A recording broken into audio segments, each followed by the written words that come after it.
It's time for a room tour, I think.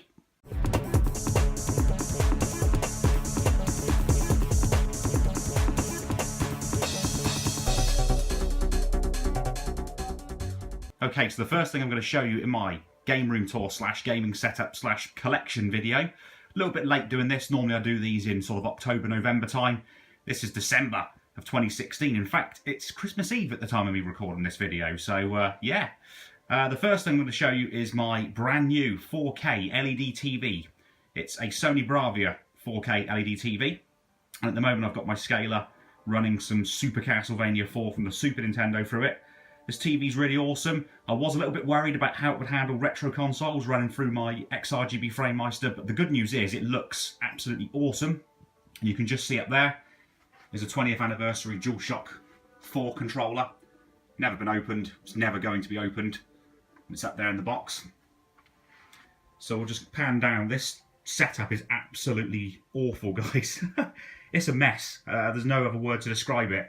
I've had a nightmare trying to keep the cable management all good and tidy. So yeah, you're going to have to excuse the cables that are absolutely everywhere. But let's go through what we've got here, shall we? Okay, so sort of on the edge of my setup here, you'll see I've got the 60GB backwards compatible Sony PlayStation 3. This is the one that plays PS2 games as well as original PlayStation games. Moving along, we've got the 5552 original PlayStation with the multi-mode 3 mod chip inside it. And I've got the NES. This is the one I fixed fairly recently, which, as you'll notice, has got the 8-bit DOE retro receiver in there. And there's a reason for that, which I'll show you in a minute. We come down to here.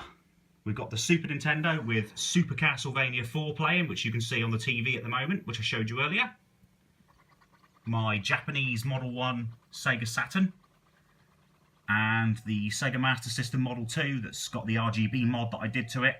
50-60 Hz switch, and that's the Alex Kidd in Miracle World model, the one that's got Alex Kidd in Miracle World built in. And if we come up to this top side, you can see we've got the original PlayStation 2, the fat model, which has got a hard disk in there and a network adapter, broadband adapter, so I can use the hard disk to run games using HD Advance or HD Loader. And on top you can see we've got the Sega Mega Drive Model 1, the high definition graphics with stereo sound model, with a Mega CD Model 1, and the IR receiver for the infrared controllers. Here is my Xbox 360S with a USB hard drive on top, because this has got X-Key, the DVD drive emulator, not the it's not JTAG hacked or reset glitch hacked at all. And you can see, along with those mess of cables and the SCART switcher, the XRGB FrameMeister, plus a HDMI switch box, plus an optical switch box or an optical switcher for the CD player, and also my gaming setup. Everything runs through that. We'll continue along here. You can see the Nintendo GameCube with the Wavebird wireless controller on top. We've got my PC, which is in desperate need of being upgraded. Not the one on the right, not the Dell machine, the nice black one I've got here. That's in desperate need of an upgrade. It was a gaming PC I built about 5 years ago. And here is a Dell Optiplex. I think this is a GX100, which is a retro gaming PC of sorts, which I've put together with Windows 98 on it. Some old hardware in there to play some old games. There's a mess of keyboards and mice on top with some extension cables there.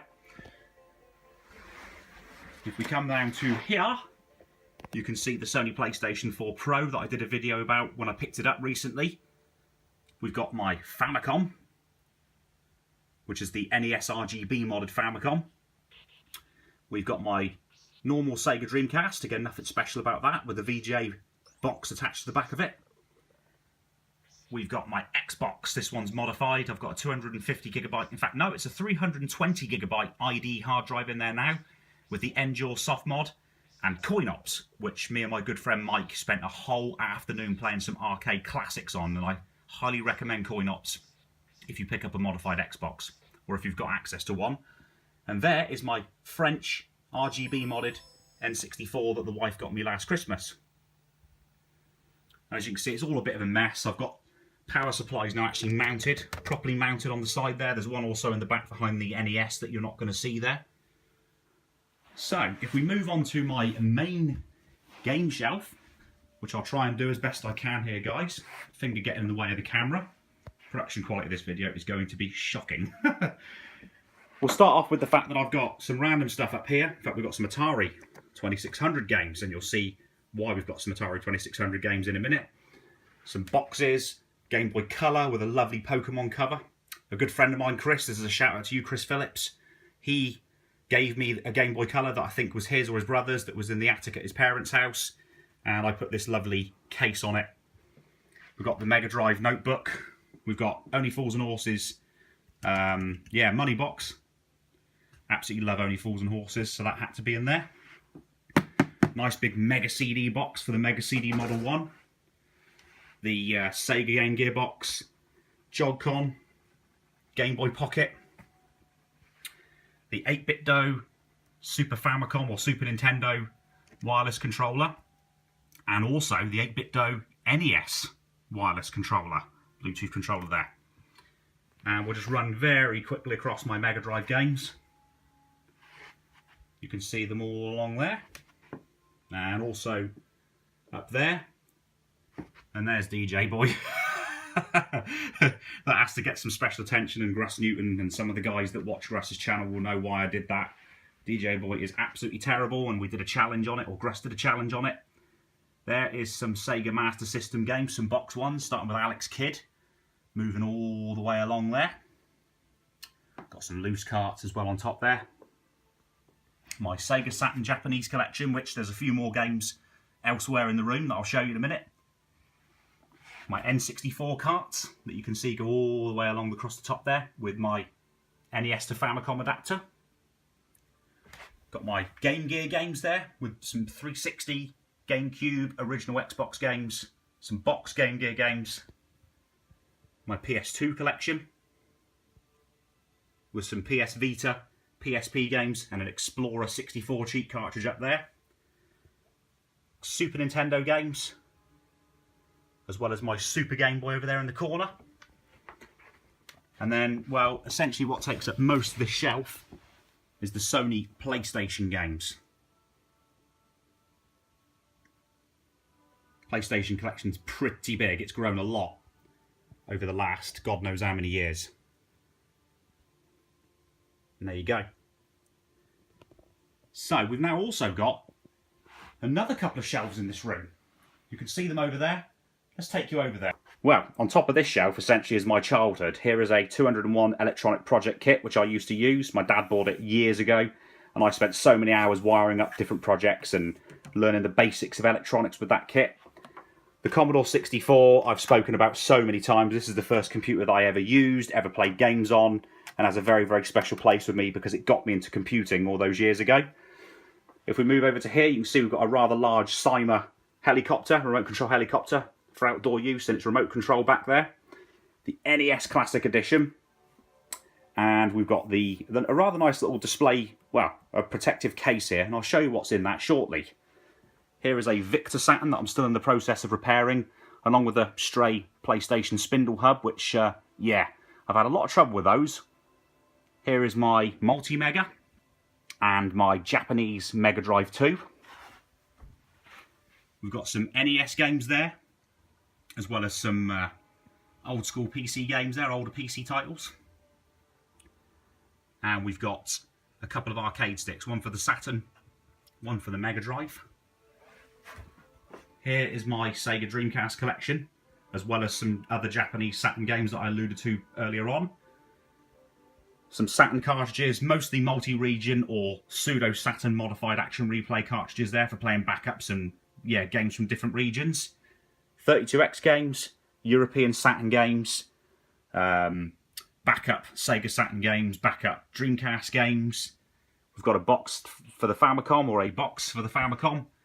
The Guinness World Records Gaming Edition 2016. My Mega CD collection, as well as some backup Mega CDs. And the awful Game Booster for the N64. In that black case there is a whole series of PlayStation backups, original PlayStation that is. PS3 games, PS4 games, and a boxed Explorer. So I'm going to take you onto the bed now because there's some more stuff to show you on there. So we'll start off with the PS Vita. Bit of a shame about this, it's been officially discontinued in Japan. We've got an Atari 2600 Junior in a box here with a TIA chip on top of it. This is actually my brother-in-law's Atari 2600 Junior that he's given me. He's actually given me two of them.